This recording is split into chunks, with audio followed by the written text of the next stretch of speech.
আমাদের সমাজে গীবত বা পরনিন্দা একেবারেই সাধারণ ব্যাপার।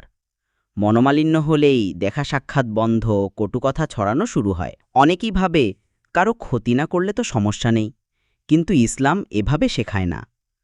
হজরত আয়েশা রাদিয়াল্লাহু আনহা এর প্রতি অপবাদ ঘটনার পর আল্লাহ তাআলা তার নির্দোষিতা প্রমাণ করেন। তখন কিছু সাহাবী, এমনকি হজরত আবু বকর রাদিয়াল্লাহু আনহু এর সাহায্যপ্রাপ্ত আত্মীয় মিস্তা ইবনে উসাসা রাদিয়াল্লাহু আনহু পর্যন্ত ভুল করে বসেন। এতে আবু বকর রাদিয়াল্লাহু আনহু প্রতিজ্ঞা করেন তিনি আর কোনো সাহায্য করবেন না। কিন্তু আল্লাহ তাআলা কোরআনে নির্দেশ দিলেন, ক্ষমা করো, দোষ ত্রুটি উপেক্ষা করো। তোমরা কি চাইবে না যে আল্লাহ তোমাদের ক্ষমা করুন? নিশ্চয়ই তিনি ক্ষমাশীল ও দয়ালু। এই আয়াত শুনে আবু বকর রাদিয়াল্লাহু আনহু কসম করে বললেন, আমি চাই আল্লাহ আমাকে ক্ষমা করুন।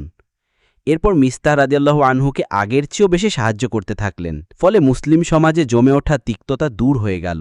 প্রিয় ভাই ও বোনেরা, এখান থেকেই শিক্ষা, গীবত হিংসা মনোমালিন্য নয়, বরং ক্ষমা ও সহনশীলতাই প্রকৃত মুসলিমের গুণ।